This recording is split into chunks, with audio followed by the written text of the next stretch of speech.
जय श्री राधे। पूज्य श्री सद्गुरुदेव भगवान के चरणों में प्रणाम। पूज्य श्री सेठ जी से साधक ने प्रश्न किया, सेठ जी भगवान की प्राप्ति को तो बहुत ही कठिन बतलाते हैं। सेठ जी कहते हैं, भगवत प्राप्ति कष्ट साध्य भी है और सुख साध्य भी है। जो कष्ट साध्य मानते हैं उनके लिए कष्ट साध्य है और जो सुख साध्य मानते हैं उनके लिए सुख साध्य है। भगवान में जिनकी श्रद्धा और प्रेम कम है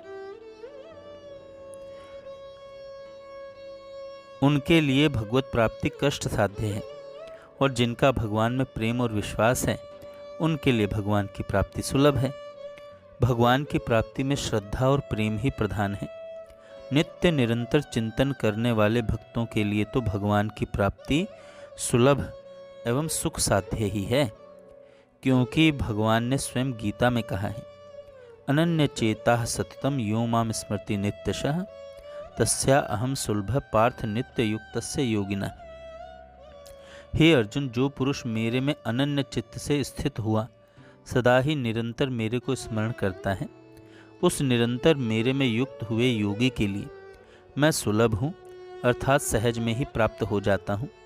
और भी कहा है, यह रहस्य सहित भगवत तत्व का ज्ञान सब विद्याओं का राजा तथा सब गोपनीयों का भी राजा एवं अति पवित्र उत्तम प्रत्यक्ष फल वाला और धर्मयुक्त है, साधन करने में बड़ा सुगम और अविनाशी है। भगवान के इन वचनों से और युक्तियों से भी भगवान की प्राप्ति कष्ट साध्य प्रतीत नहीं होती। भगवान ने अपनी प्राप्ति का सुलभ उपाय अपना निरंतर चिंतन करना ही बतलाया है। भला बताओ तो सही, भगवान के निरंतर चिंतन करने में भी क्या कोई कष्ट है? यदि इसमें भी कष्ट है तो फिर सुख किसमें है?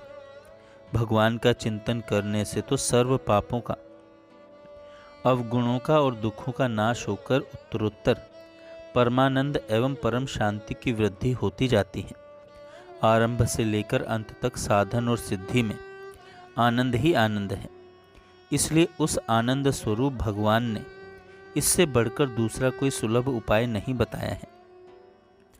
तो फिर बताओ, भगवान की प्राप्ति कष्ट साध्य कैसे, बल्कि सुलभ और सुख साध्य ही कहना युक्ति युक्त है। साधक ने प्रश्न किया, भगवान के भजन ध्यान को आरंभ से लेकर अंत तक आनंददायक समझकर साधक निरंतर भजन ध्यान करना चाहता है और अपनी शक्ति के अनुसार कोशिश भी करता है, किंतु फिर भी वह होता नहीं। इसमें क्या कारण है?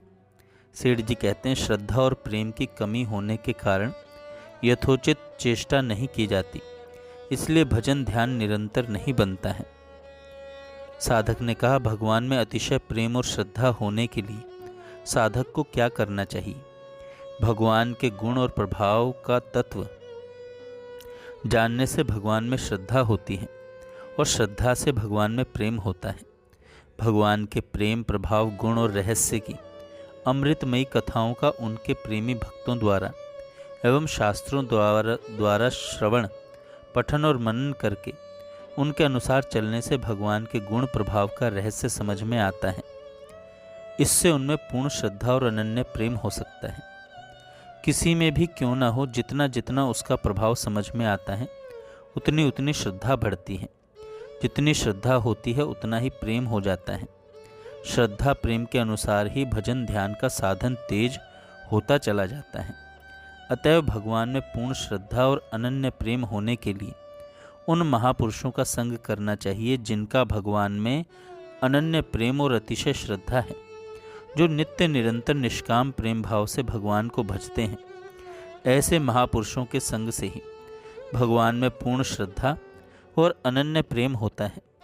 ऐसे पुरुषों का संग नहीं मिले तो श्रद्धालु उत्तम जिज्ञासु पुरुषों का संग और सतशास्त्रों का श्रद्धापूर्वक विचार करना चाहिए। सारांश यह है कि संसार में निष्काम भाव से किए हुए भजन ध्यान के समान भगवत प्राप्ति का कोई सहज और सुगम उपाय नहीं है। वह होता है सत्पुरुषों के संग और सतशास्त्रों के विचार करने से। अतएव निष्काम प्रेम भाव से नित्य निरंतर भजन ध्यान होने के लिए सत्पुरुषों का संग एवं सतशास्त्रों का विचार तत्पर होकर करना चाहिए। जय श्री राधे।